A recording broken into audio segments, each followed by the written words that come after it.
purposes, as well as posting the recording of the proceedings on the Access Health CT's website. Thank you. Thank you, Martin. Can you remind me, and I've just forgotten, are there no public comments today? Is that correct? There's no public comment. That's correct, Mr. Chair. Thanks very much. I appreciate that. So without further ado, let's do a roll. This is Charlie Klippel, Chair. Thank you. Paul Philpott. Here. CC Woods. Here. Thomas McNeil. Here. Grant Ritter. Here. Dietrich Gifford. Present. Steven Hernandez. Matthew Brackman. Commissioner Andrea Barton Reeves from DSS. Here. Thank you. Claudia Gaultier on behalf of Secretary Jeffrey Beckham of OPM. Here. Thank you. Tiro Dolero, OHA. Here. Nancy Navarrete, Commissioner from DEMAS. Paul Lombardo on behalf of Commissioner Andrew Mays, Connecticut Insurance Department. Here. Thank you. Commissioner Manisha Tutani, Department of Public Health. Thank you. All right, and then if I could ask the executives of the exchange to introduce themselves as well, James. Sure. Good morning, all. James Michette, Access Health, Connecticut. Good morning, Gina Walsh, Director of Operations, Access Health. Good morning, Susan Rich-By, Director of Legal and Governmental Affairs, Access Health Connecticut. Good morning, Caroline Rouette, Director of Marketing, Access Health Connecticut. Good morning, John Carbone, Access Health. Good morning, everyone. Glenn Jurgen, Human Resources, Access Health Connecticut. Good morning, Tammy Hendricks, Director of Health Equity and Outreach, Access Health Connecticut. Good morning, Janelle Maloney, Director of Information Technology at Access Health CT. Thank you. Did I miss anyone? Okay. Thanks very much. Marcin just told me we had no public comment, so I think we have two agendas to approve because we had a regular meeting back on February 16th, and then we had a special meeting with respect to the plan designs on March 13th. So are there any questions or discussion around the February 16th minutes? If not, then could I have a motion to approve those minutes? This is Paul. Move to approve. Thank you, Tom. This is Andrea, second. Thank you, Andrea. Charlie Klippel, yes. Thank you. Paul Philpott. Yes. Claudia Gaultieri. Yes. Dietrich Gifford. Yes. Grant Ritter. Yes. Steven Hernandez. Andrea Barton Reeves. Yes. Tiro Doolittle. Yes. CC Woods. Yes. Thomas McNeil. Yes. And Matthew Brackman. Thank you. Okay, thank you very much. And then the special meeting, is there any discussion of those minutes? And if not, could I have a motion to approve those minutes? So moved, CC Woods. Thank you, CC. Tom McNeil, second. Thank you, Tom. Charlie Klippel, yes. Okay. Paul Philpott. I'm going to abstain. I wasn't at the meeting. Okay. Claudio Gaultieri. Abstain, as I was not also at the meeting. Okay. Dietrich Gifford. Yes. Grant Ritter. Yes. Steven Hernandez. Andrea Barton Reeves. Is that yes, Commissioner Reeves? Yes. Okay, thank you. Tiro Doolittle. Yes. CC Woods. Yes. Thomas McNeil. Yes. And Matthew Brackman. Thank you.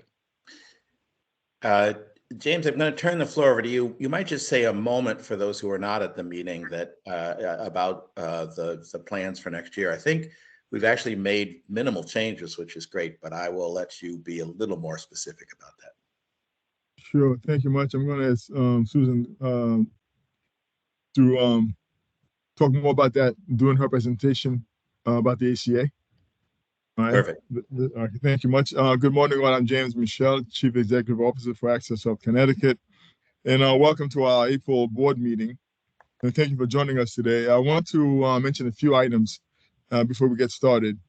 We are very pleased with the response to our Director of Finance job posting. We had over 20 strong candidates to choose from, which says a lot about our organization in terms of attracting good candidates. I look forward to sharing our final selection with you soon. And I've had some conversations with Chair of the Finance Committee. I'll give them a heads up, then I'll pass it on to the board. The Medicare unwinding process began on April 1st. We will be sending enrollment numbers to the board on a monthly basis as we get started. You will get some preliminary information today from Caroline Lee-Rouette when she gives an update on the on our communication and outreach strategies going forward. We will be moving our June 15th meeting to June 22nd. And also, we are planning on hosting a small business summit on June 13th to provide the attendees, small businesses from across state of Connecticut, to provide them access to information and resources that may be helpful in helping them to grow and develop their businesses. We will send an invitation to board members as we get closer to that date. But please mark your calendars on June 13th. John Carbone has been working very closely with the SHOP committee to develop this approach to help small businesses become more successful and grow their businesses in Connecticut. Regarding our meeting today, we will begin with a finance update and hold 2 votes. The first one will be on the third quarter budget report. The second will be, we'll ask the board to approve the transfer of funds from our reserves to support the Medicare unwinding marketing and outreach effort. That will be starting fairly quickly. I want to thank the Finance Committee for their support for this robust 12-month plan, which will help to minimize the risk of coverage gaps for Medicaid customers. Next, Janelle Maloney, Director of Information and Technology, will share the work her team is doing to ensure the security of our customers' data. And a lot of that work is collaborative, intensely collaborative between Access Health, BITS, and DSS. Following that, Caroline Lee-Rouette, Director of Marketing, will provide a detailed review of our Medicare unwinding communication efforts. We have been working collaboratively with DSS, the Department of Social Services, and the Office of Health Strategies to avoid overlapping efforts. Susan will then conclude with the meeting with a legal and policy update on the Affordable Care Act. For example, last week, we sent you a summary of the Texas District Court's ruling in the Braidwood versus Becerra case on the preventative service mandates under the Affordable Care Act. So if you have any questions, Susan will be happy to answer them today. And I thank you all for your attention and continued support. I will now pause for any questions from the board members.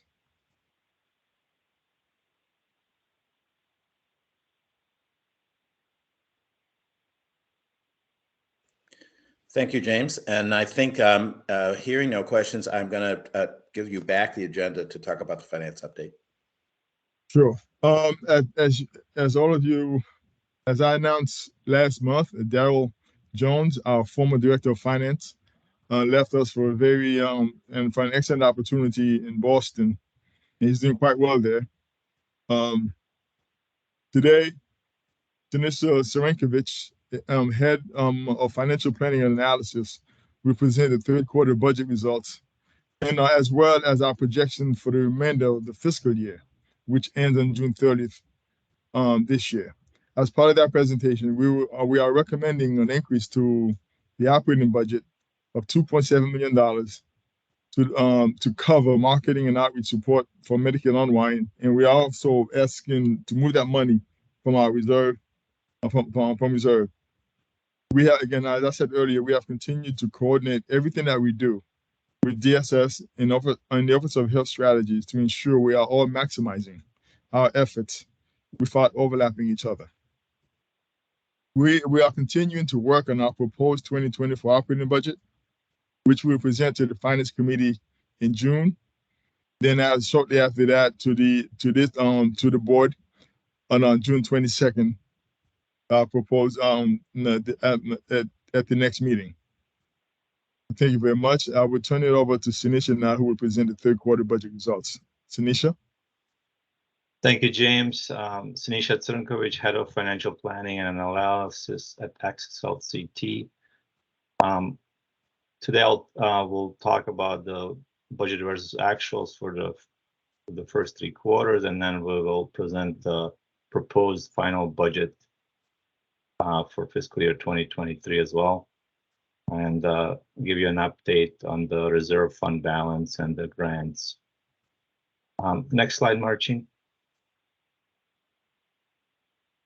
This slide represents the fiscal year 2023 year-to-date actuals through first 3 quarters. As you look at this, we are $609,000 under budget, and the variance is mainly due to timing. And we can talk about that in a little more detail in the next slide.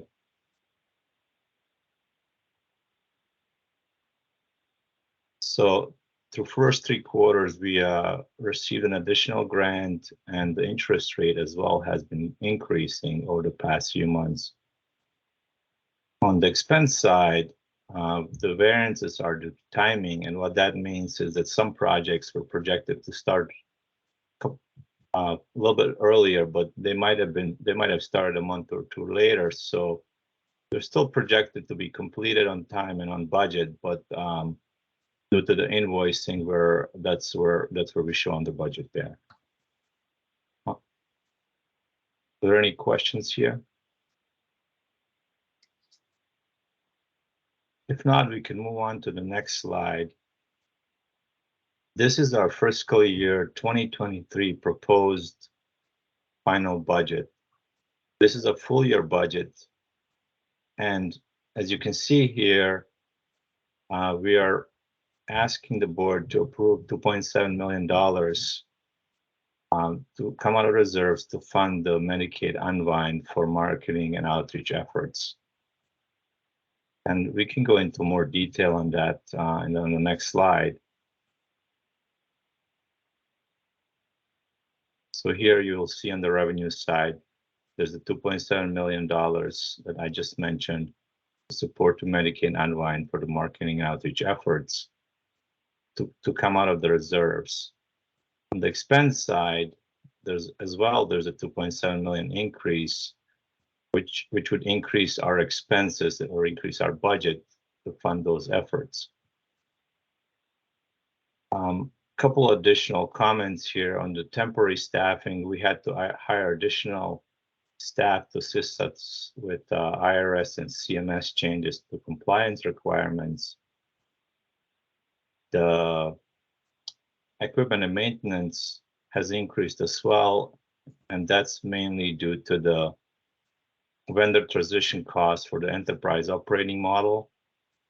We're transitioning from Deloitte to Infosys. Sinisha, very quickly, I think I mentioned a while ago to the board that Connecticut, state of Connecticut is going through a process of bringing a new vendor to help support the work that Access Health and DSS do on a regular basis. And we've had Deloitte for over 10 years that they helped us develop our system and the integrated system that both Access Health and DSS uses. That contract has ended. And we have a new vendor, Infosys, that we're transitioning to. So there's an overlap to make sure it's a smooth transition. They're both working with both Access Health and DSS in bits to make sure that there are no gaps in the process. So that puts us some more additional money to pay for that. So this is what Sinisha is referring to when he's the increase in the contractual work. We are hoping that this will end sometime by July or August of next year. So that's just some context around the additional costs associated with that.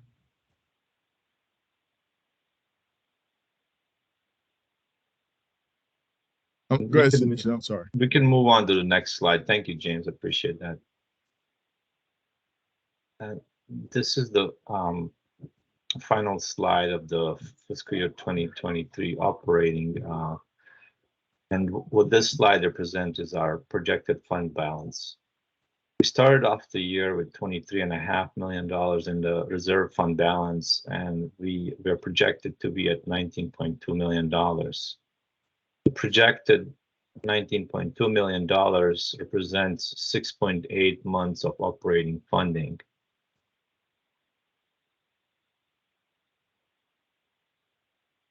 Mr. Chairman, a little bit more context around that, with your permission. The $1.2 million that came out of reserves in the current fiscal year was part of our strategy as the board approved last year's budget.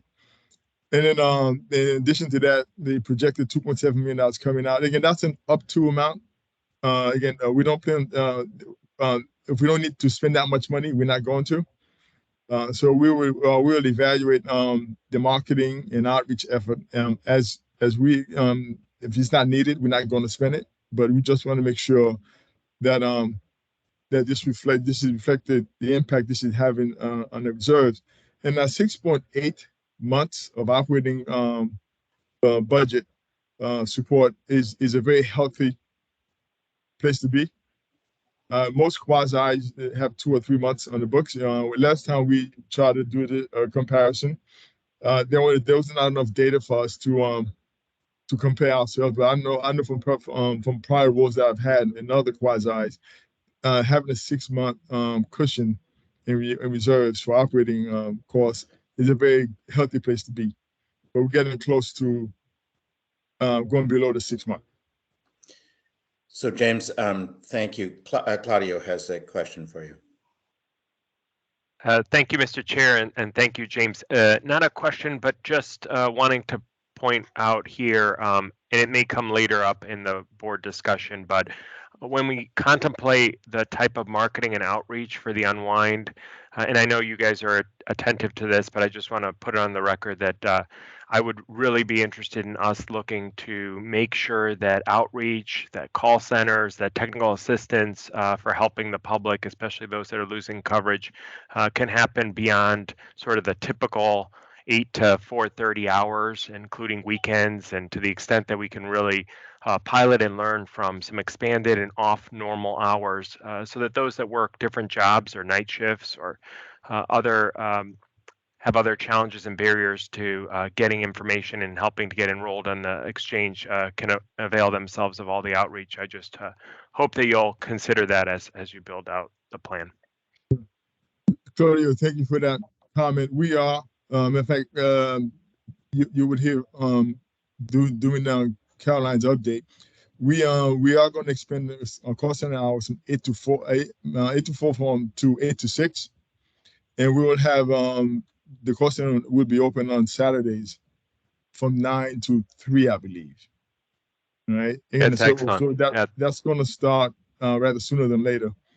So that's and then I think we've had conversations with Dr. Gifford and other board members that had made that recommendation to us, and we are executing on that. We have to negotiate with the call center, and that's completed, and we will be doing that rather sooner than later.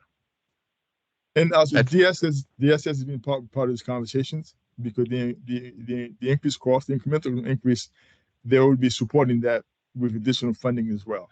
So that's in flight to be completed rather sooner than later.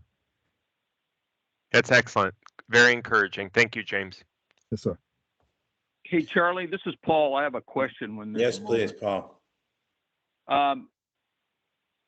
This one for the staff, the 6.8 months. I mean, is there any statutory requirement in Connecticut about that?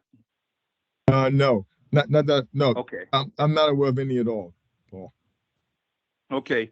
And James, I noticed, to my surprise, there was a positive variance on the revenue side on the assessment. Okay. I mean, that's, historically we've run a negative there, right?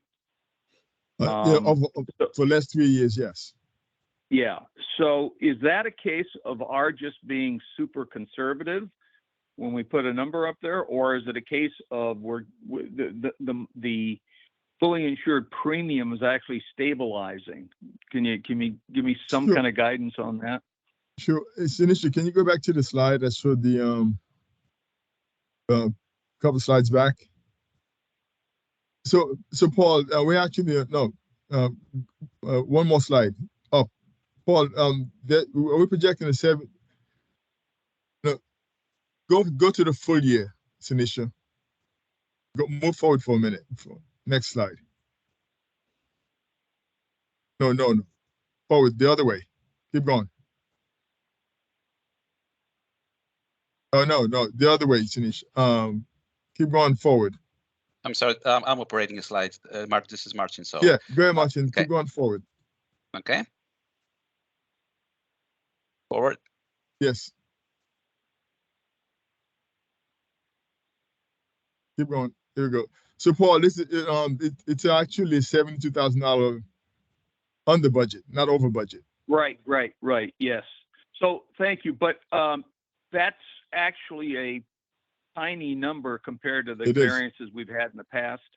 Correct. So I'm just wondering, is the situation out there in the fully insured small group pool or fully insured pool, is that getting any better, or is it just that we're getting better at forecasting? Yeah, I think this is us being more aggressive on the dental on the dental side, individual side. But the small group continues to shrink. As we are preparing the FY 2024 budget, the trend is still down. Right. And Paul, we'll do more. We'll get more in depth on that at the June budget discussion. Good. That would be very welcome. Thank you, James. Yes. Hey, James, it's Charlie. Thank you, Paul. I've got a couple of my own questions. So one is to follow up on Paul. If we backed up a couple years, and doesn't have to be precise, but where would we have been, say, 2 or 3 years ago on the months of expenditure on hand? We've always been between 7 and 9 months. In that range? Yeah. Okay. So we're getting a little bit closer to the bottom of that, or we're getting at the bottom of that. So we need to be conscious of that going forward. I guess, Charlie, our biggest concern is that we only have one source of funding. Right. That's those assessments and reserves. We have two sources, our assessment and reserves. And if we have a major challenge where we had to turn to a pool of dollars to help us address that challenge, it would be the reserves. Is all we have available to us. Yeah, perfect. Then my second question, and I know you've got a couple other questions that's beyond mine, but my second question is, if I look at the ins and outs that are unrelated to the 2.7, but include the 1.2 that we built in strategically last year. Are we about break even? And I guess the question is that the 2.7 really is going for the additional expenses of the unwind as opposed to shortfalls or benefits in the operating budget. Is that correct? Yeah, that's true.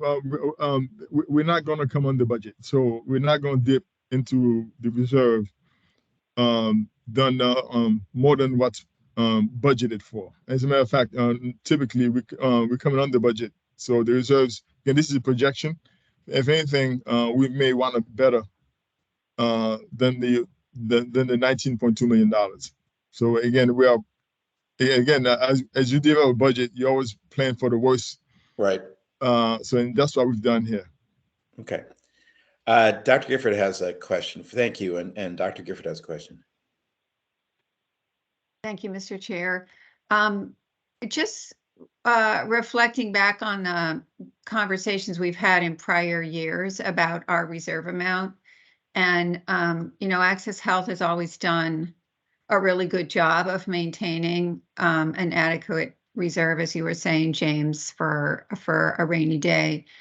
As a board member, looking at proposals such as the one that we have today, and any potential changes in the assessment or other sources of revenue, it seems to me that it might be helpful for us to have either a formal or an informal reserve target policy, so that we as board members can say, okay, well, I'm comfortable with 7 months, but if we're down to 4, then, we really need to think about generating more revenue. And the converse, if we've got 10 months in there, maybe we think about what we can do to lower our costs. So I'm just asking, maybe, Mr. Chair, if you could direct the Finance Committee, or I don't know what the proper channels would be, but or maybe we put it on for future discussion at a board meeting, but whether or not we could have sort of a more formalized target reserve amount that we could use as a guidepost or a milestone for future conversations. I think that's a great idea. I like that. And I think maybe if we could ask James, you and your team to sort of propose where you would think that should be, and then put it on a future agenda item so that we can consider it, or share it with us in advance and then we can consider it. I think that makes sense, because otherwise we're just doing it a little bit kind of ad hoc. So I think it's a great suggestion. Mr. Chairman, we'll do some research, see what the norms are in like industries and quasis, and we'll work with the chair of the Finance Committee to create a draft policy based on the information we have, based on the guidance from Dr. Gifford and from you. Then after that, we'll present to the board. And so maybe sometime in the fall, late fall, we'll come back with a draft policy for the Finance Committee, then to the board. Let me push back a little, just because I think it's relevant to next year's budget. So maybe if you could at least give us a sort of directional clue ahead of that, so that we can consider it with the next year's budget, that would be great. Will do, Mr. Chairman. Thank you. I appreciate that. Great suggestion, which I think we should definitely follow up on. Commissioner Reeves also has a question, I think. Morning. It's actually related. I was asking, I was wondering what the policy is to replenish reserves when they're drawn down. And perhaps that is something that can be subsumed in the policies, because I see there's a drawdown of the 1.2 and then there's another drawdown of the 2.7. But in the operating budget, and maybe just because I'm new, I didn't see a regular cadence of adding to the reserve. So I was curious about that too. So perhaps when we put the policies together, that would be a good opportunity to address that as well. Sure. Commissioner Reeves, the policy at this point is a default policy. Any surplus that we have, revenues above operating expenditures, becomes part of our reserves. That's how we've grown it since we started. Okay. Right. So maybe we'll formalize that as part of the policy. Right. So then there would be an integration between that and the question that Dr. Gifford just asked, which is what is essentially the minimum amount? Because should you find yourself in a situation where the default policy doesn't bring you to your minimum amount, then we'd have to make a different decision. So that's my question was related. So thank you. Thank you. Thank you. No, I think you're both pointing to the same important point, which is we need to have a target here for the ongoing health of the enterprise. Ted Doolittle, did you have a question or no? I did, but I put my hand down because James answered it. I was just going to request that as we do this, we get comps from other quasis and if possible, other exchanges. Yeah, perfect. Okay, I think that if that's available, and it'll be interesting to see if it is, but I think that's a great idea. All right, so we are asking sorry, let me just, we're gonna take two votes. Essentially, there's two sides of the same coin. One is to approve that 2.7 as a variance to budget, and the other is to take it out of the reserve. So we're doing it as two separate pieces. In some ways, I think this is kind of, at least in my estimation, this is kind of a rainy day. This is an event that needs us to step up and provide assistance. And so, in my own personal view, but this is just to invite discussion, is that it is an appropriate time to spend the 2.7 in order to address what is a situational issue this year. But let me, so I foreshadowing my vote on this, which is to approve it, but let me invite any discussion on what we're about to vote on, which is approving this additional 2.7 million from the reserves for this purpose. Ted Doolittle? Yeah, just following up on what you said, Charlie. Ted Doolittle, Office of Healthcare Advocate. So I took it from James's comments that this 2.7 was not necessarily going to be spent, but that we wanted the capacity to be able to spend it. Is that correct, James? Yeah, it's an up to amount. We will spend as right. Yeah, okay. Up to amount. Okay, great. Right. I just want to clarify that. Thanks. That's an important point. Just Marcian, when you craft this vote, I think the way it's styled at the moment, it says an additional expense of 2.7 million, and maybe we could just insert the words up to 2.7 million in that text. I would defer to our legal counsel, Susan. I think that's. Thank you, Martin, and thank you, Charlie. Yes, that's fine, as long as we just have the vote on the record, because there's a requirement that any changes in the budget in excess of $5,000, any additional expenses have to be approved by the board. So we just need the, proper vote of the board showing the change to the budget. But the language of up to is absolutely fine. Terrific, thank you. And Dr. Gifford has another comment, I think. Thank you. So just on the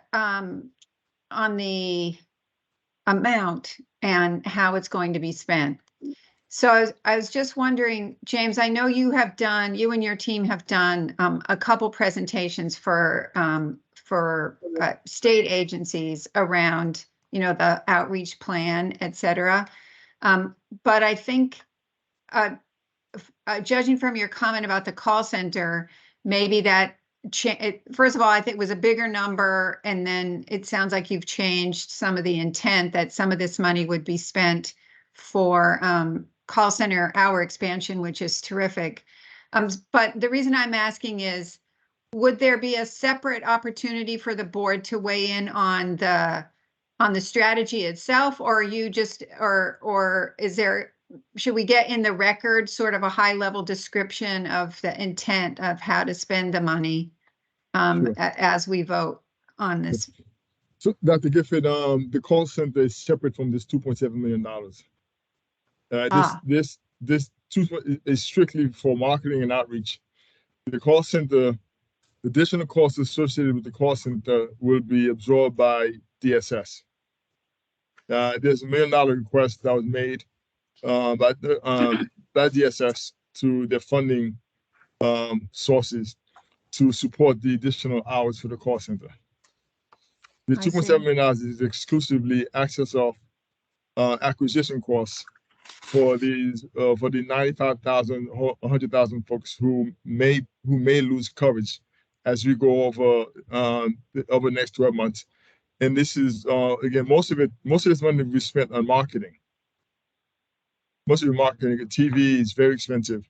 So I think about $2.1 million is for marketing. The 600,000 is for outreach, additional staffing, paying for our community partners as we go into their locations and on after hours and on Saturdays to provide opportunities for people to enroll during off hours.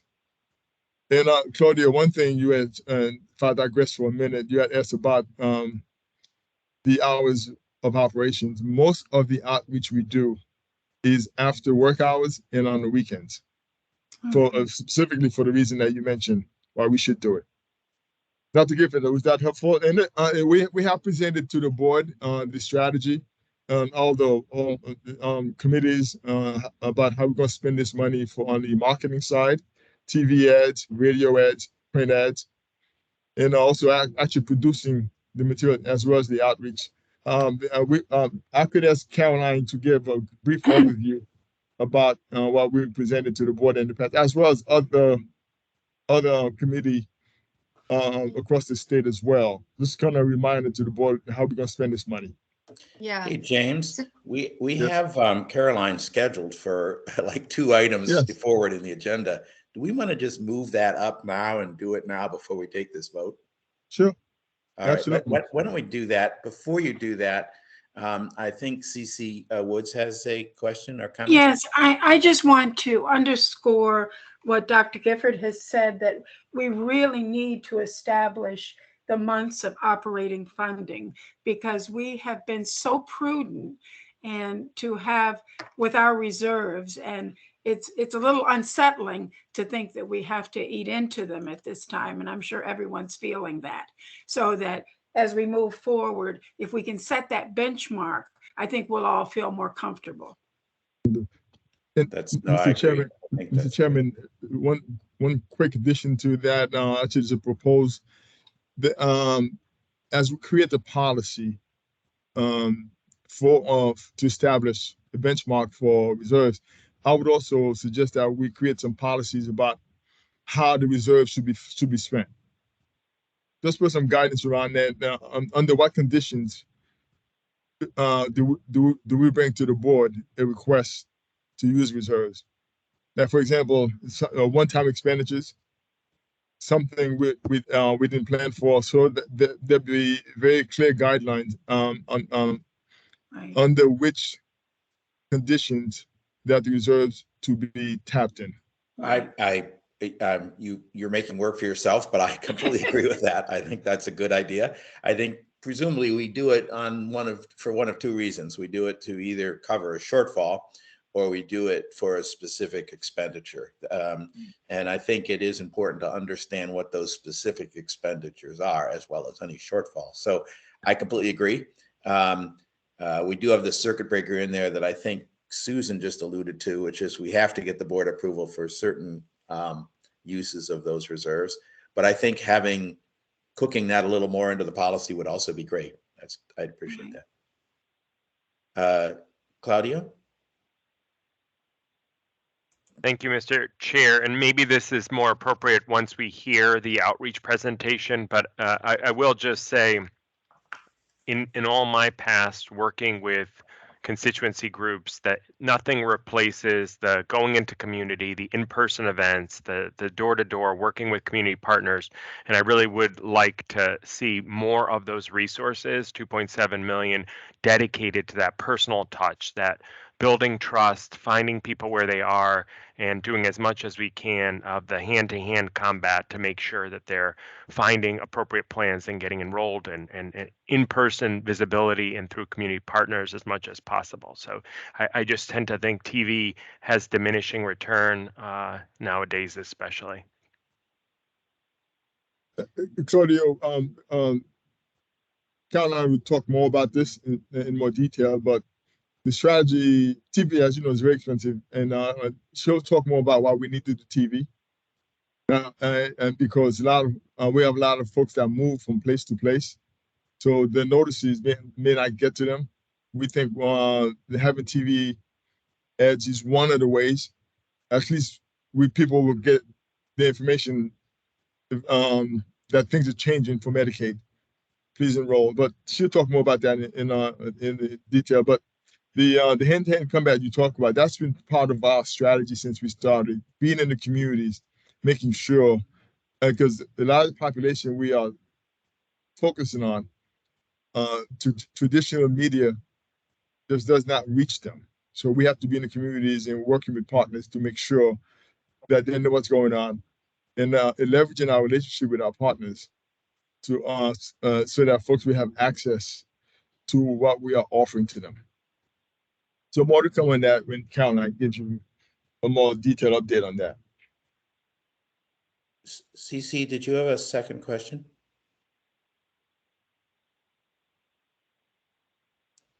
Okay, if not, then James, I'm going to upend your agenda a little bit. Maybe we can pull Caroline forward, have her give her presentation, and then just again have a quick discussion about sort of rough allocations of money. And you did that for us a moment ago, but we'll just repeat it, and then we can come back to the vote if that's okay.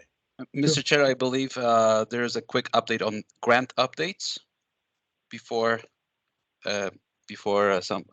Janelle and Caroline. No. Well, we're going to put Caroline up first. Okay. I'm just gonna. We'll move it up All first. I'm trying to do is pull item G forward. Okay, understood. Thank you. Caroline, Good you ready? morning. Go ahead. Yes, good morning. Caroline Lee Rouette here, Director of Marketing from Access Health Connecticut. We have prepared a pretty detailed Medicaid unwinding update for you.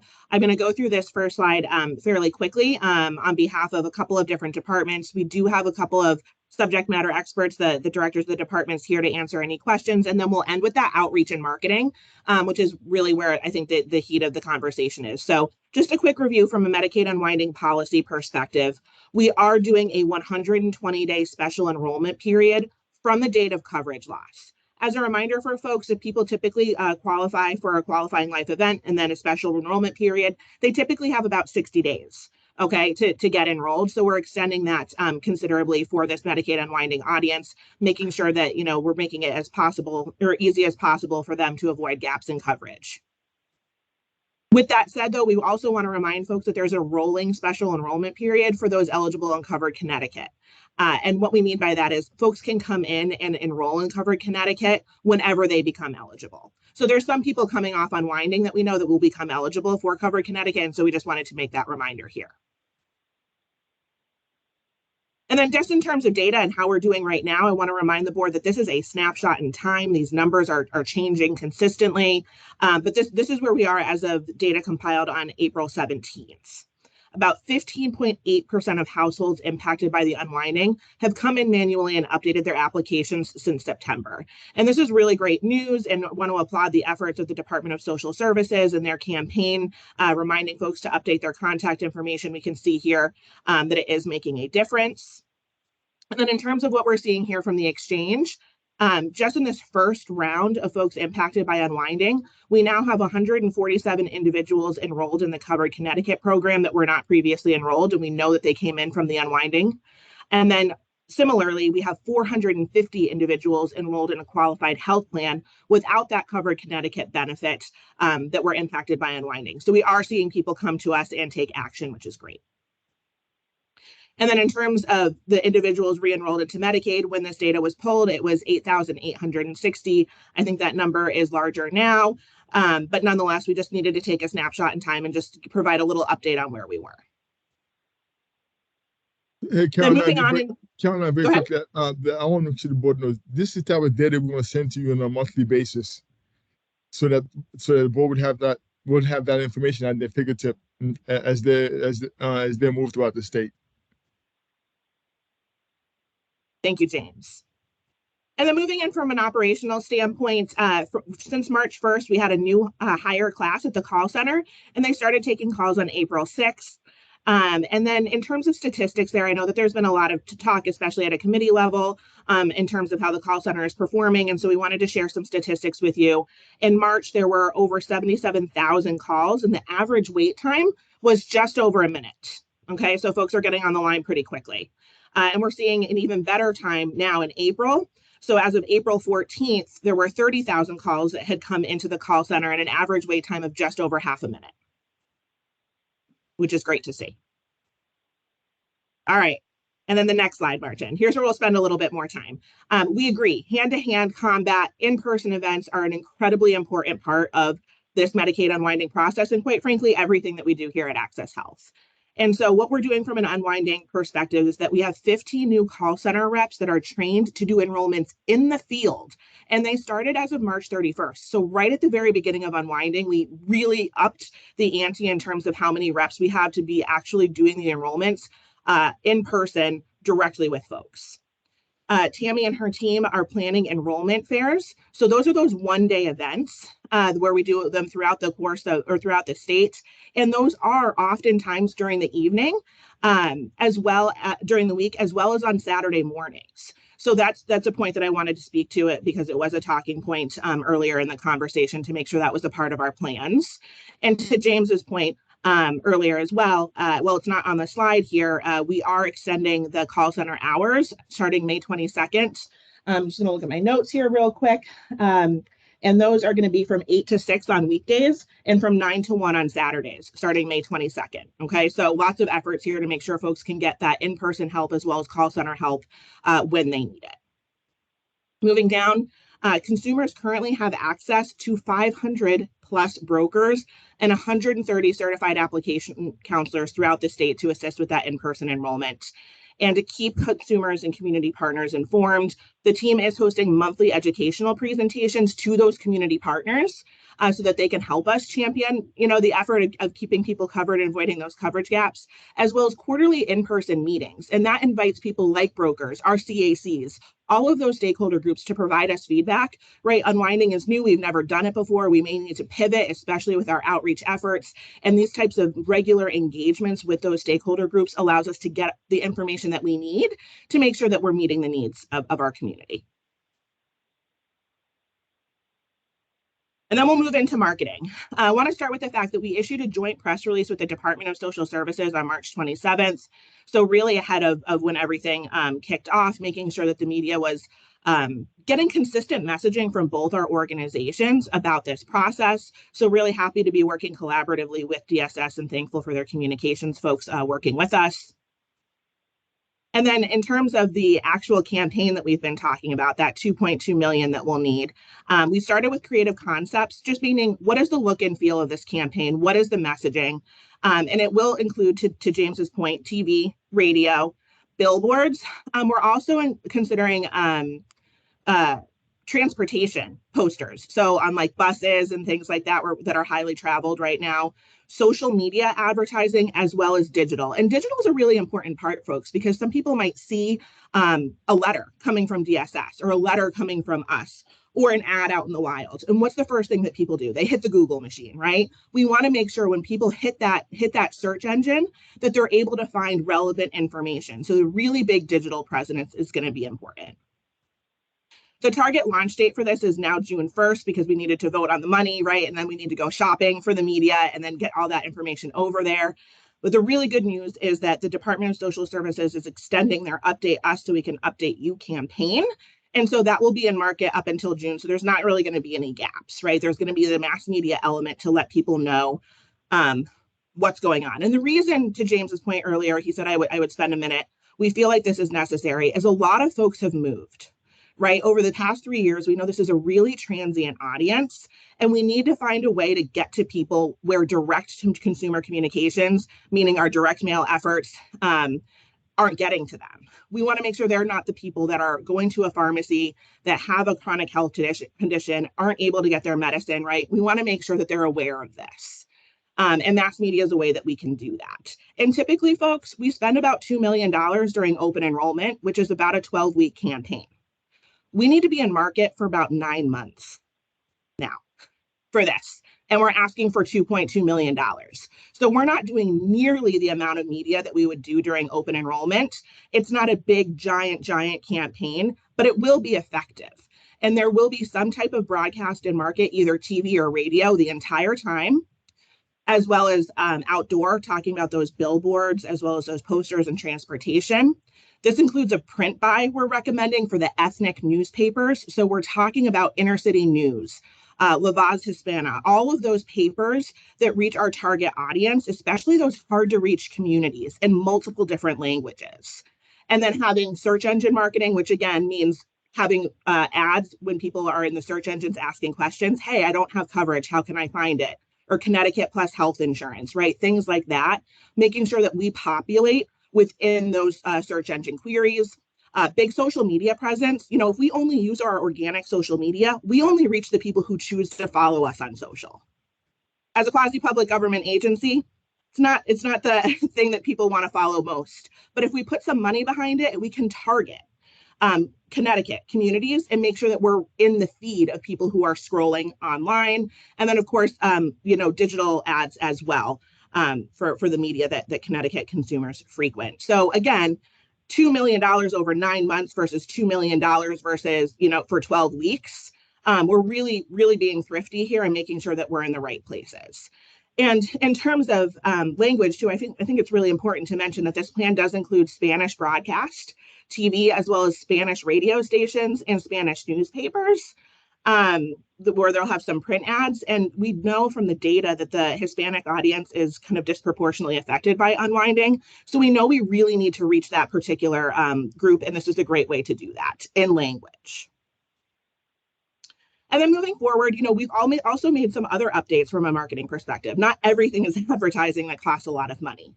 We heard a lot of feedback that, you know, let's update our website.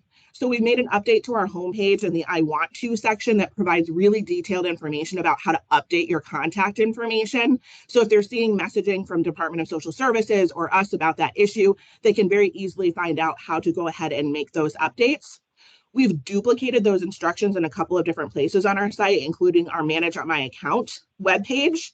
We've added a new blog post as well as a knowledge base article, which is a detailed Q&A kind of section of our website. So really, no matter where people are on our website or how they're trying to use it, this information will populate. We're also working with the Department of Social Services to develop and review collateral that's co-branded, meaning one-pagers, things to print out, especially at those in-person events that the Health Equity and Outreach team will be conducting. We have continued to support the Department of Social Media's Update Us to Update You campaign via social media. And lastly, this is a pretty important note that I want the group to know about as well. We spent some time talking about the unwinding strategy and what the Department of Social Services is going to do from a direct mail effort to the total population of the unwinding audience. Right. And then a portion of that population, about 30,000, we expect to be projected into the Covered Connecticut program, and about 65,000 people we expect to be projected into a QHP or qualified health plan without that Covered Connecticut benefit. So total, we have about a 95,000 acquisition audience that we expect from Access Health CT's perspective. So what we're going to do for those audiences is hit them with another round of direct mail twice, specifically based on what we think that they're going to be projected into, Covered Connecticut or a QHP, letting them know what to do in order to make sure that they get enrolled properly into those things. And then we'll follow up with email as well as a text campaign if we have that information from them, as well as their consent to reach out. So not all of this is you know, above and beyond you know, advertising. It's not all mass media, but we do feel that that mass media element is necessary, because this is such a transient audience, because so many of them have not updated their contact information. We just don't feel like a direct-to-consumer effort is enough to reach everyone. And so I know that was a lot to take in pretty quickly from a lot of different departments, but I wanted to try and be as efficient as possible. Are there any questions?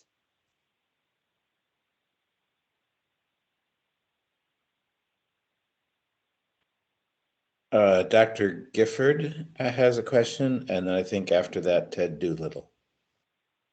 Thank you, Mr. Chair, and thank you for that presentation. It was really helpful. I will defer to Commissioner Reeves and Access Health as the experts on this. But I will say that, you know, we've talked about this before, and I think your numbers so far really illustrate the fact that we're kind of looking for needles in haystacks here with the target audience, because so many people will requalify for Husky automatically, and the number who are eligible for a QHP or Covered Connecticut is relatively small compared to the larger group. So I continue, because we're dipping into reserves and because it's so expensive, I continue to be a little bit concerned about mass media. And I just will throw out, but again, you know, I defer to the comms experts, whether co-branding everything with Husky or and DSS might alert people more to the fact that this is, if you have Husky, you need to pay attention to this campaign, because I'm not positive that everybody who's on Husky understands that this is aimed at them. So I just throw out the idea of co-branding as one potential way to maximize the utility of the mass media. Thank you. Really good points, Dr. Gifford. If I can just make two comments quickly. The first, in terms of needle in a haystack, it's kind of a discussion of cost per acquisition, right? How much are we spending versus what is our total audience size? And if we go back to the spend of 2.2 million, that's about what we spend during open enrollment. And where do we net out during open enrollment? Typically somewhere around 110,000 enrollees, right? We've got 95,000 people that we think are going to be projected into Cover Connecticut or a QHP, and we're simply asking to spend about the same amount of money. So really the cost per acquisition is similar. And what we also know is when we use these channels, TV in particular, ironically, that's when our websites spike. We look at traffic, and immediately after a mass media campaign starts, we see significant increases in visits to our website and then actually conversions as well. So we do know that mass media works. It is a little bit harder. We can track digital a lot easier than we can track a lot of the other things. But when we do use broadcast media, we know that it's influential and it gets people to act. And then in terms of co-branding, we've had a lot of discussions about that. I'm really glad that you brought that up. And we've been working with the Department of Social Services to create a lot of materials that actually carry both of our logos. And most recently, when we're talking about the actual messages that we want to put out from the Access Health brand in this particular campaign, we're being very specific to include both Medicaid and Husky, as well as the Access Health CT logo. And the reason for that is some people see themselves as a Medicaid customer. Other people see themselves as a Husky customer. And if we don't use both words, we run the risk of somebody not recognizing themselves and saying, hey, this isn't for me, I'm going to tune out. And then having that Access Health logo in there is important too, because they can come to our website. It's no wrong door, right? Whether they're going to re-enroll in Husky or Medicaid, however they view themselves, or a qualified health plan, or whether they qualify for Covered Connecticut, come one place and we'll get you what you need and what you qualify for. So I hope that that addresses kind of the bigger things that you were talking about in that particular part of the discussion. Thank you. Sure. Ted, thank you. Carolyn, thank you. Yeah, thank you, Mr. Chairman. Yeah, so I follow this pretty closely, and so this isn't a total shock, but to me, but I seen it on the page. I mean, we have a chance here to take our enrollment to 200,000. Am I understanding that correctly? That's the opportunity here. I mean, that's just.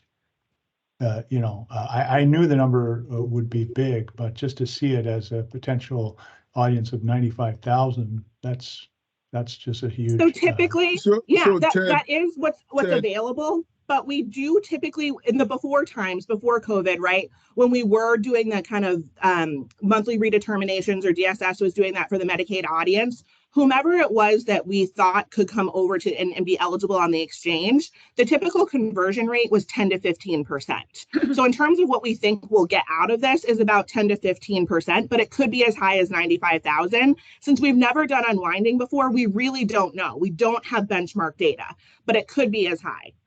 So Ted, just kind of manage expectations. That 95,000, many of them have not come to our system over the last 3 years. So some may have moved out of state. Some may have employment coverage. That's data we don't have. But looking at history indicates that typically 10 to 15% comes in, but the entire 95%, that's a pool that we are working with. But again, some maybe have jobs now. That's covering them. I just want to manage expectations. The 95,000, that's the pool we're going after, but not all of them may need health insurance through Access Health. They may have it through other means. Some may become Medicaid. When they come and update the information, that they may go back to Medicaid. and some may have job coverage, and some may move out of state, and some will enroll through Access Health. And if I could add, there are some estimates that the Urban Institute has put together that fairly significant numbers of the population from the unwind that are determined not eligible for Medicaid may be either already on, as James mentioned, or moving to employer-sponsored coverage as well. So just to remind everyone that that's an option for all this population as well. And a little bit more to that, to context of that is when you consider the low unemployment rate in Connecticut, that's probably a high probability. A good chunk of that population may have insurance through their employer now. Now, the one thing we've done in the past, Ted, that we're going to do after this whole episode is behind us, those who did not come and re-enroll, whether Medicaid or QHP, we're going to do a survey. We're going to reach out to them, what we call a leaver survey. They left us, and why did you leave us? And we've done that in the past, and mostly it's because I have insurance through my employer now. That's been the history. So we are going to do that survey to get some plausible explanation as to why most of them did not come, or whatever the number that why didn't they come. We'll see if there's any trend as to why they didn't come back, and obviously we'll report back that back to the board. Okay, appreciate all those reminders and all that context. Thank you very much. Cece Woods has a. Okay.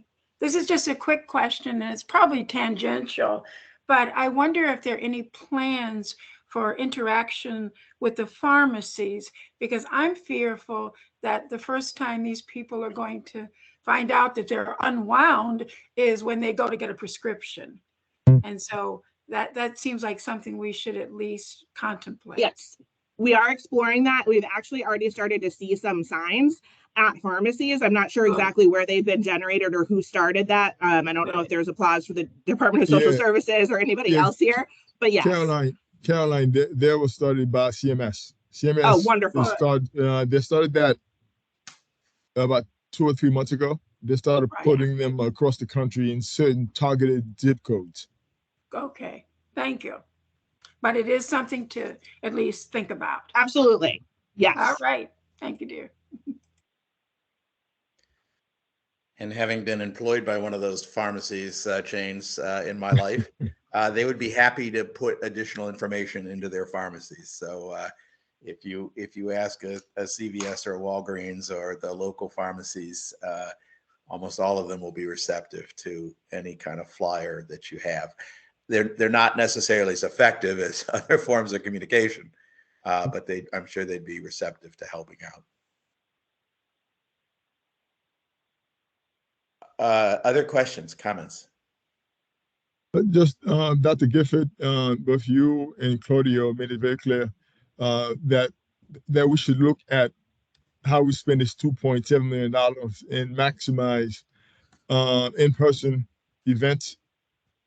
And not to discourage the multimedia approach for marketing, but that was our strategy from the very start. But we'll continue to look at that strategy.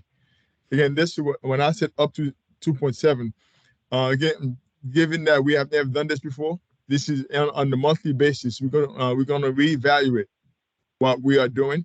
Is it working, and tweak it accordingly. And we'll keep the board posted on any changes that we make to our strategy. And again, based on what using what Caroline presented today as a base, and if we change from that point, and anything that we change, we'll come back to the board, make you aware of it. And again, this is gonna be very fluid. If we're doing something that's not working, whether from marketing or not, we're gonna tweak it. By communicating, as Caroline indicated, we are talking with our partners every day, every month, every quarter, and so we'll tweak accordingly based on what we're seeing and feedback we're getting. We'll tweak it accordingly.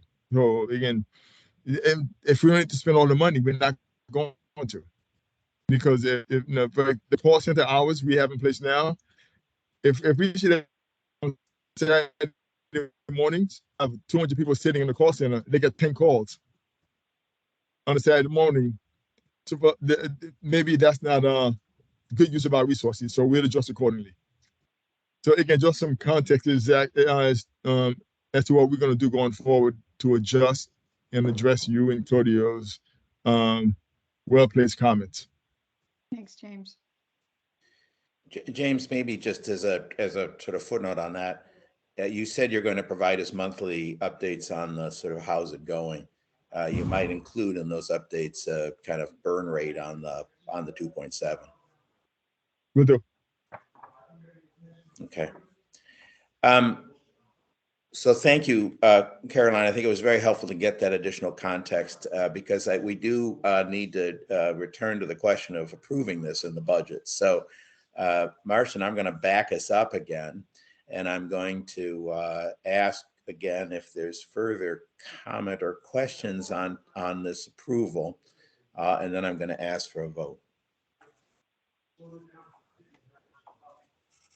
Is there a motion, Mr. Chair? Well, first let me ask whether there's a further comment or questions. Okay. Cece, your hand is up, and I don't know. Oh, no. Yeah, sorry. Okay. All right. If there's no further discussion on this, I am going to ask for a vote, and I'm going to state the vote just so I can throw in those extra 2 words. It's a motion to approve the FY 2023 third quarter budget report, which includes an additional expenditure of up to $2.7 million to support Medicaid unwinding efforts as presented by the exchange staff. Could I have a motion to approve that vote? So moved. Paul, so moved. Thank you. I think I'm going to take one of those as an approval, and one of them is a movement, and then one is a second. So I think Dr. Gifford, I think, was one, and then Paul was the other. Marcin, can you sort that out? That's correct, Mr. Chair. All right. Thank you. And this is Charlie Klippel, yes. So, Mr. Chair, is there a discussion on the motion? Oh, I'm sorry. I keep putting the discussion before the horse here. Any further discussion? All right. In that case, I vote yes. Charles Klippel, yes. Okay. Paul Philpott? Yes. Claudio Gualtieri? Deidre Gifford? Yes. Grant Ritter? Yes. Steven Hernandez? Andrea Barton Reeves? Yes. Theodore Doolittle? Yes. Cece Woods? Yes. Thomas McNeil? Yes. And Matthew Brackman. Thank you. So now there's a parallel vote, which is to move up to that amount, to transfer up to $2.7 million from the reserves to support the Medicaid unwinding. And could I have a motion, any discussion? Sorry. And then if not, could I have a motion to approve that transfer? So moved, Cece Woods. Thank you, Cece. Second? Second by Ted. Second. Thank you, Ted. Charlie Klippel, yes. Okay. Paul Philpott? Yes. Claudio Gualtieri? Deidre Gifford? Yes. Grant Ritter? Yes. Steven Hernandez? Andrea Barton Reeves? Yes. Theodore Doolittle? Yes. Cece Woods? Yes. Thomas McNeil? Yes. And Matthew Brackman. Thank you. Thank you all very much. No, very helpful, and that as just to reinforce the point, we will watch as you spend that money, and hopefully it.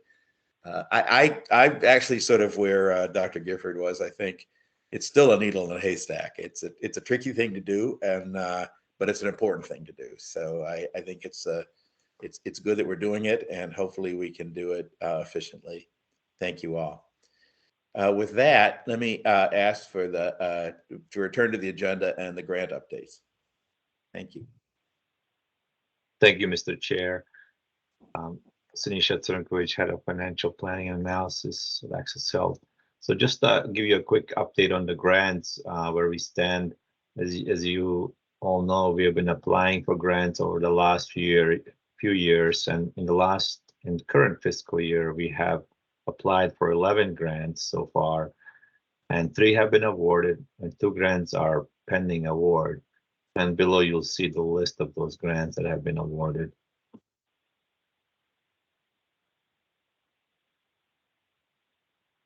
Just quick context, all of these grants are for the Broker Academy, for the Broker Academy.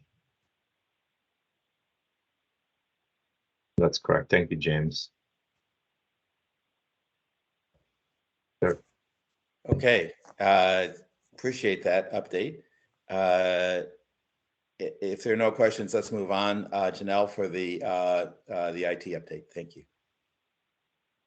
Oh, thank you, Charlie. And thank you. I hope everyone is doing well. Thanks for this opportunity to present a little bit about Access Health Security and Compliance Program. A little bit of history. Approximately 4 years ago, HCT created and filled the Associate Director of IT Security and Compliance position. Since then, we have created a robust and ever-evolving security compliance program.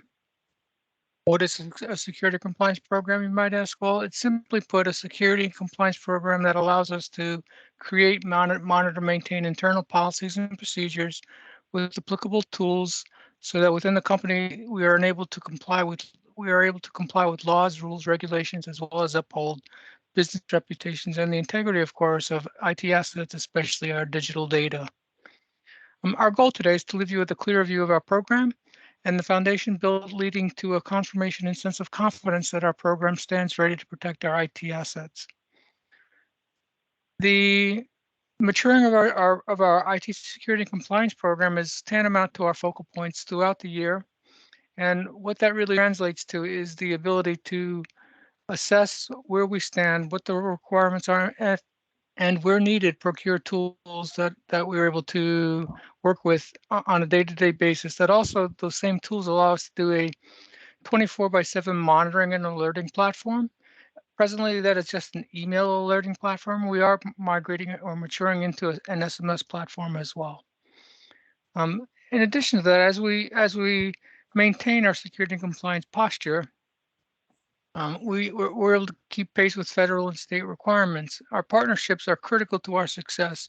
Partnerships with DAS, BITS, DSS, as an example, are critical to our success as well as theirs.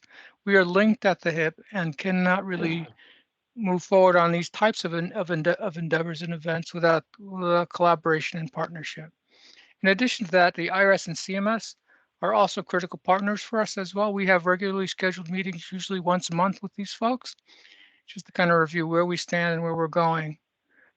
In addition to that, we have created policies and procedures that we have maintained as well as shared with those that require them, such as IRS employees, et cetera. For your convenience, folks, I've in the lower left-hand corner provided a key for some of the abbreviations in this slide. Next slide, please. This is an example of one of our tools. This, in fact, is the entry point for all consumers into our application. They have to pass through this particular security appliance. And what this tool does is it protects us against digital denial of services, any attacks associated with a web application firewall, those types of things. As you can see, we're doing pretty well. We've actually increased our standing from originally 4 years ago at 30 to now 95.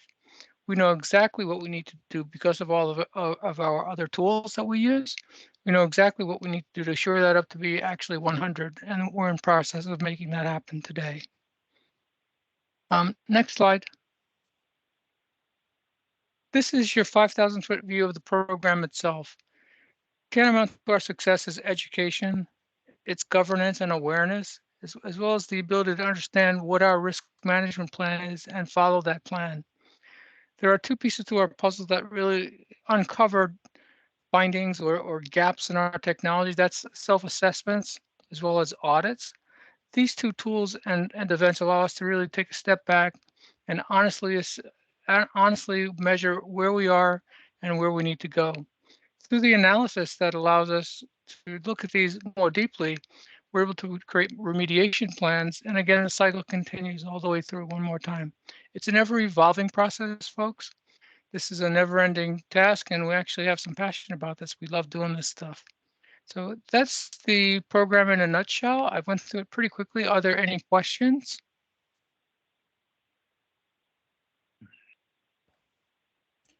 Janelle, I Great. think we owe you a Thank you. congratulations on that first slide, the penultimate slide, which was 95% sounds like a big improvement over Yeah, over 30. the So, team, thank you so much. That's great recognition, and the team really deserves the accolades for sure. So Charlie, one quick comment about that. About 4 years ago, we made a concerted effort to migrate using contractors to using our own staff. And not only did we save money by doing that, but we also had more control over what happened, within our system, because we're utilizing our own staff rather than relying on contractors, where the staff change on a regular basis. So I think that's one of the biggest benefits to how we've improved our performance. But we also have people who are really passionate about what we do. And that comes through the work that they do for us every day, starting with Janelle and her entire team. and Janelle, how confident are you that this doesn't get interrupted with the vendor change that we're about to do? Yeah, it's a good question. The actual security and compliance program really doesn't depend upon the EOM vendor per se. We actually handle most of that internally, which is one of the reasons that we've migrated to contractors versus our own internal staff. We're able to sort of be the masters of our own destiny on these fronts. But we do have, as I mentioned, also partnerships with BITS, which again is not EOM related. And of course, DSS, which we do have some system-related challenges and/or collaborations that occur on a year-to-year basis as releases occur. So I'm not really seeing any big impact on it at all. Terrific. Well, again, thank you for the update. Really appreciate it. My pleasure. Susan, we're actually going to let you speak at one of these meetings, apparently. So, Thank you so much, Charlie. And thank you, everybody. And I'll try to keep it within the time that we have left, but I appreciate it. First today, I've got some more of an update on Braidwood versus Becerra.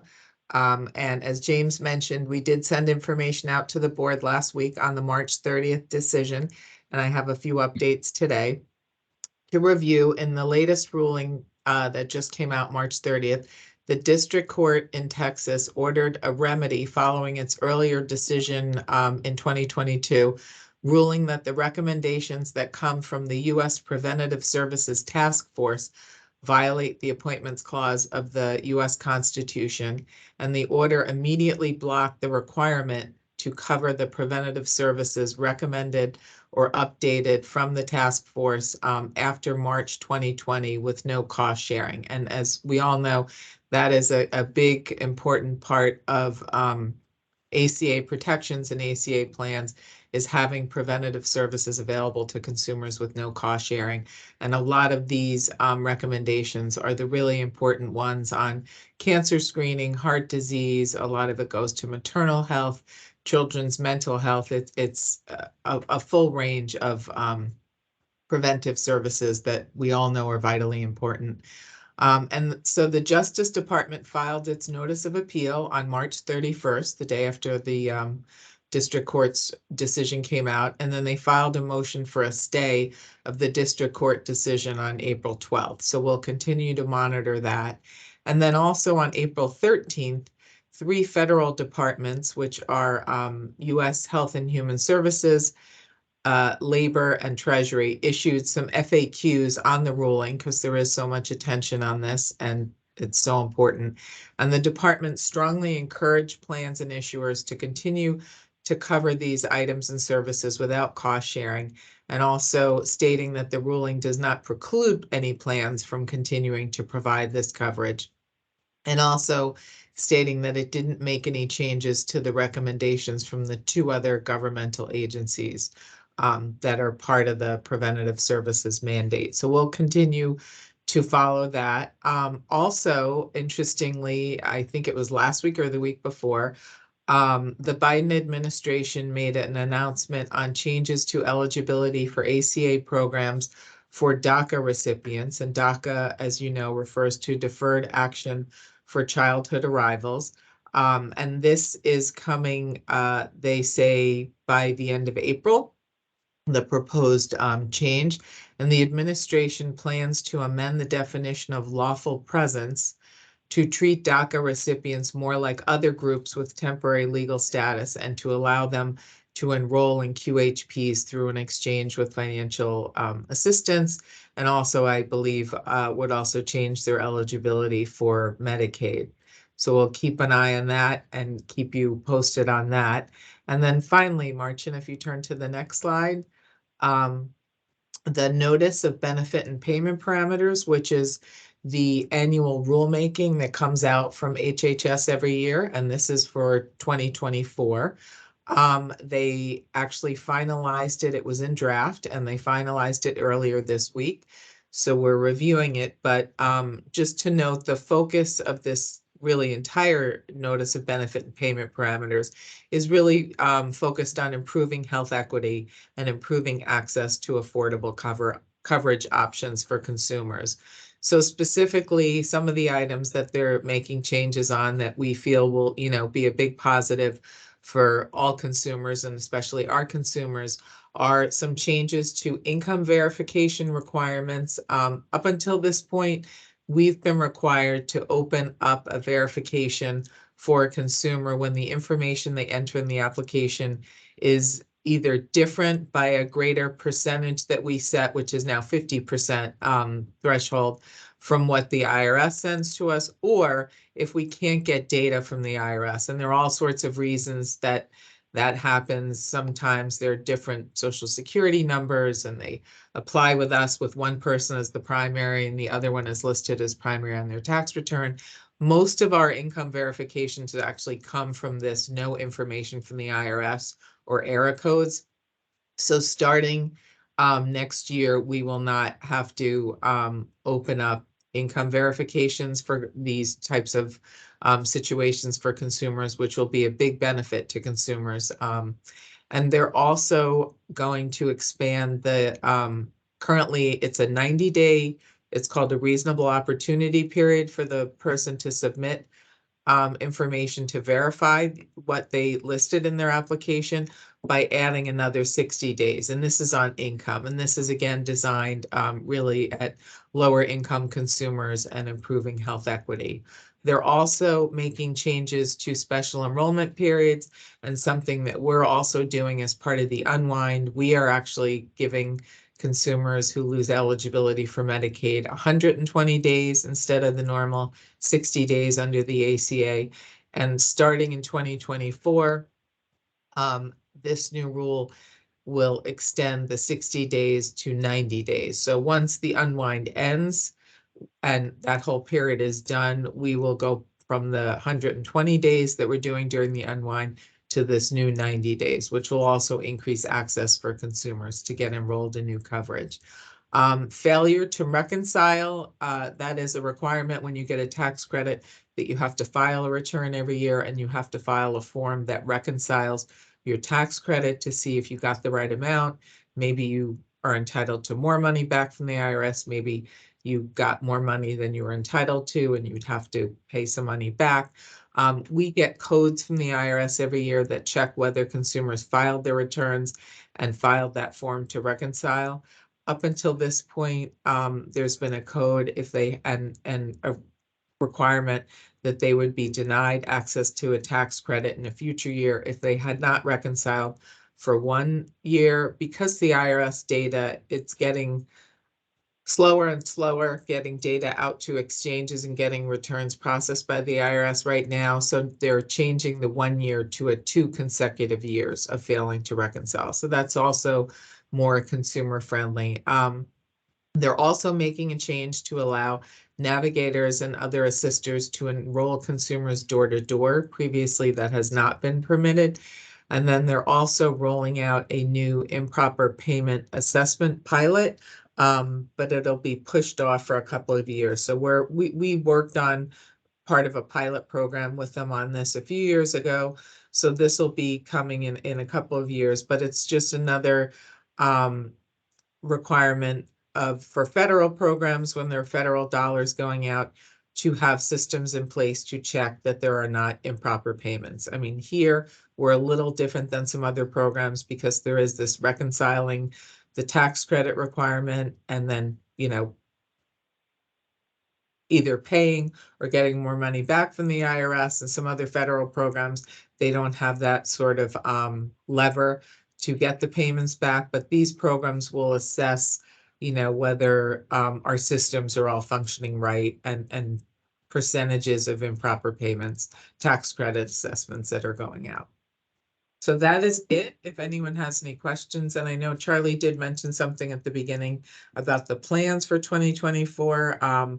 We're just, as we said at the meeting in March, we're really happy that with the changes to the calculator and everything else, that we were only required to make very minimal changes to the maximum out-of-pockets. And I think in one instance, actually to lower something, so that, you know, we continue to try to keep the plans affordable for consumers. Thank you. Susan, thank you. Ted Doolittle. Thank you, Susan. Appreciate the update. Can you say a few words about what we're thinking about the decisions, court decisions limiting access to reproductive health and whether that's going to affect our clients here in Connecticut? I didn't have anything prepared. I know everyone's waiting. I know the Supreme Court. Are you talking about with the drugs that they're the FDA put off till FDA. Friday? Yeah.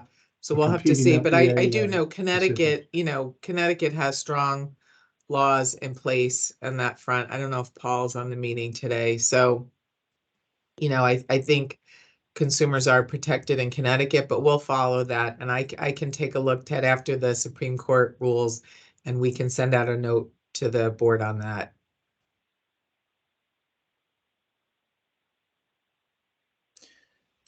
All right, Susan, thank you very much. It's Thank always you. great to hear from you, and we unfortunately too often give you short shrift.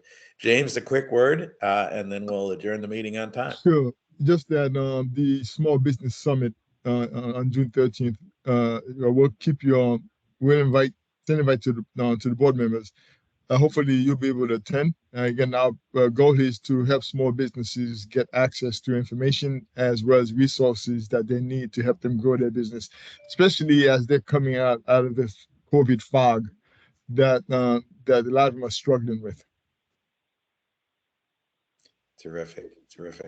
Again, thank you all. Thank you to the board for your engagement. Thank you to the staff for your very helpful comments. Really appreciate it. There being no further business, if I could ask for a motion to adjourn this meeting. Moved by Ted. Thanks, Ted. Second? Paul. Thank you, Paul. This is Charlie Klippel, yes, and with my thanks. Thank you. Paul Philpott, Yes. Claudio Gualtieri, Deidre Gifford, Yes. Frank Ritter, Yes. Steve Hernandez, Andrea Barton Reeves, Commissioner Reeves, Theodore Doolittle, Yes. CC Woods, Yes, great meeting. Yes, thanks. Thomas McNeil, Yes. and Matthew Brackman. Thank you so much. Thank you. Thank you all. Everyone. Thank you. Bye-bye now. Bye bye. Thank you. Have a great day. Thank you. Yeah, everybody.